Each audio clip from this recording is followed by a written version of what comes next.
So, one of the things about cheese making is that it's a lot of a hurry up and wait. You get your everything sanitized, you get all your tools together, you get all the milk together, you heat it up, and you add your cultures. I like to use this as my thermometer here, or my thermometer, temperature. And now we have to sit and wait for 45 minutes after adding the culture and letting that rehydrate for 5 minutes, mixing this in, and now we wait. So yeah, it's a lot of waiting, because then after this we're going to add our rennet, and then we have to let that sit for another 40 minutes. So lots and lots of waiting. So we've added the rennet. We let that sit for another 40 minutes or so. And then from there we've cut the curds and let them sit for almost 5 minutes now. So we'll get to stirring them for 20 minutes until they shrink down in size. So we start off with a slow stir because you don't want to lose too much of the butter fat while stirring. And then when if we find any large pieces of curd that are, you see how there's a couple that are a little larger, they'll get cut into smaller to be more uniform with the rest of the curds.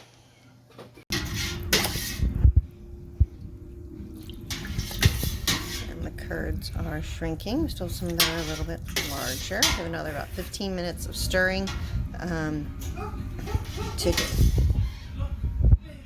Okay, so we've been stirring for 20 minutes now. I'm going to stir actually a little bit longer because looking here, most of these are dried out enough, but some of them still haven't. So I want to stir them probably another maybe 10 minutes more, just to try and get some of those larger curds to dry out just a tad bit more. And then once that happens, we'll put these into the molds. Okay. So now it is time for us to ladle out the curds, or take the curds and put them in our molds. But it would be a lot to sit here and drain them. So one of the faster ways to do that is to ladle off some of the, drain out some of the whey from the pot first. So give me 1 second here.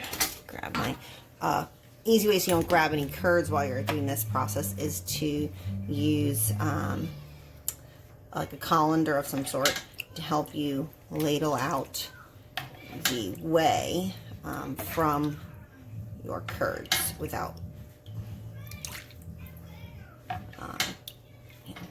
taking your curds with you.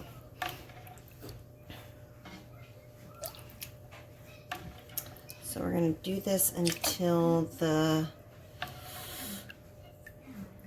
whey is nearly gone, and I'll be back when that's done. So now we've ladled off almost as much of the whey as we can here into a separate bowl on the side, off camera here.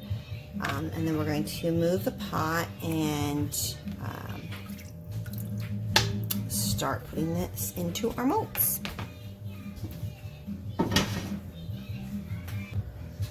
Okay, so I have these, they're actually called ricotta molds from cheesemaking.com, and I've been told they make really good molds for feta, so I've used them in the past and been pretty happy.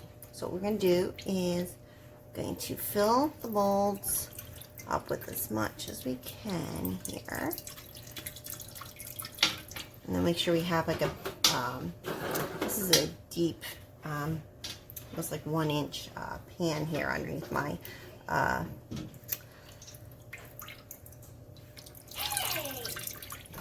for them to strain here.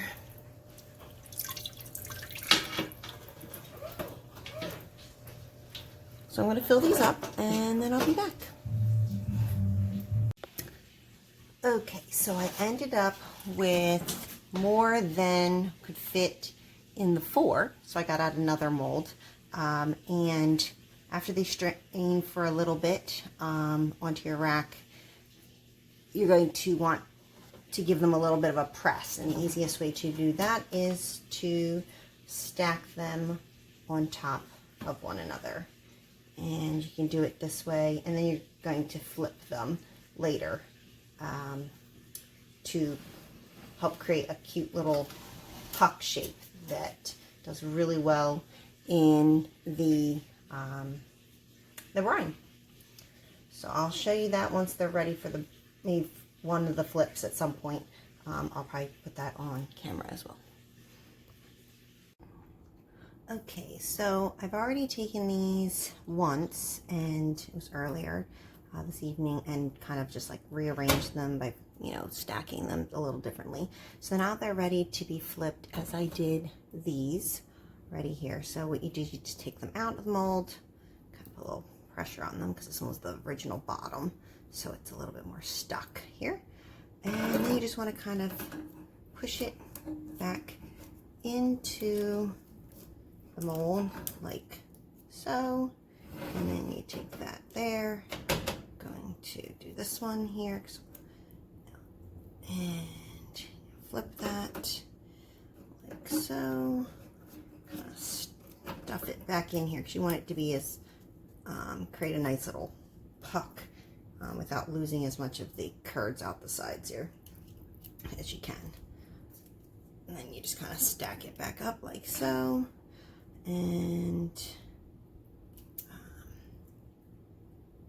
you can see all the way that has come through my rack here. I forgot the name of it earlier.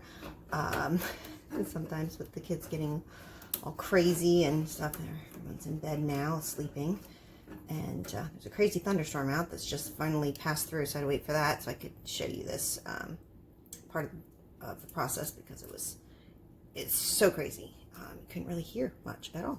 So then I will also do maybe another flip. We'll see how they do. At the very least, I'll restack them so that this one gets a little pressure at some point. Same thing with this one. And before putting them in the brine for the night. If I get a chance, I'll also do a video of the brine. If not, I'll kind of talk about that in the morning when I show you them coming out of the brine. So that's that. Thank you. Okay, we're here now with our brine. I did a teaspoon of calcium chloride and half a teaspoon of citric acid. Both of these are from cheesemaking.com. And so I have not put salt into this yet, according to some trials that I've done with following another recipe from Hammock Haven. They said not to put the salt in the brine until tomorrow morning. This allows each of these little pucks to end up with a nice rind on the outside, so it doesn't get all slimy, because that happens with feta a lot. So they'll freeze better as well as last a little bit longer in my fridge. So I'm going to put each one of these in here. I may have to make up a separate brine because there's 5 of them, and I'm not sure if I can fit all 5 in here. So I may just put 3 in this one and then maybe 2 in another brine that I make up off camera here. But wanted to show you how the brine solution, and you want them to be nicely covered. And then tomorrow I'll put salt. I'll take these out, put salt in it, and then put them back in the brine for upwards to about a week. But after about 3 days, we usually start eating it. So, yep, that's feta. As you can see, gives you a nice little, pretty little design on the outside. I did flip them in here multiple times.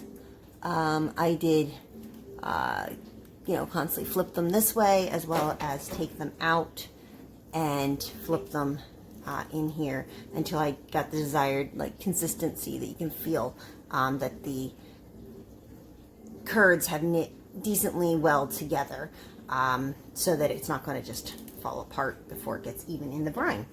So, yeah, that's the process here. I'm going to see if I can fit these guys in here. Probably not. I don't think I'm going to get enough coverage. Definitely can fit 4, but I don't know if I got the 5th without creating a mess. Let's see, though, real quick here. It's possible. Let's see. We'll be able to get the lid on there. We'll try that in a second. But thanks for watching, and be looking for other videos that I may do in the future for waxing and hard cheeses for aging, and also other cheeses in the future. Thank you. Okay, so my feta has been in the brine for just shy of 2 weeks.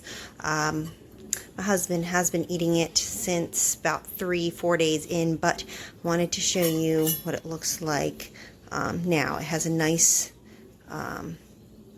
rind, as well as is a good,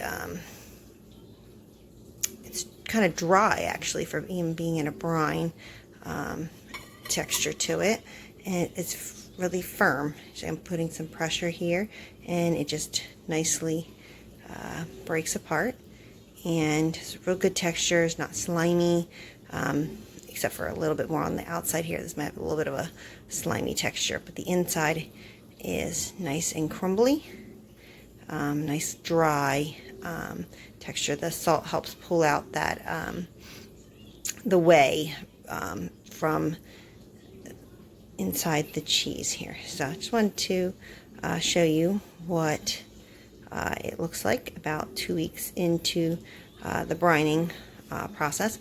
I'm actually going to leave a couple, one more, plus I'll put this one back into the brine. But these, I'm going to actually freeze them.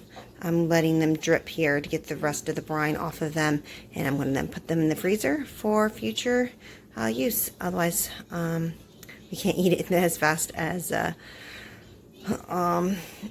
you know, for it to stay in the fridge. So we're going to try it out freezing it.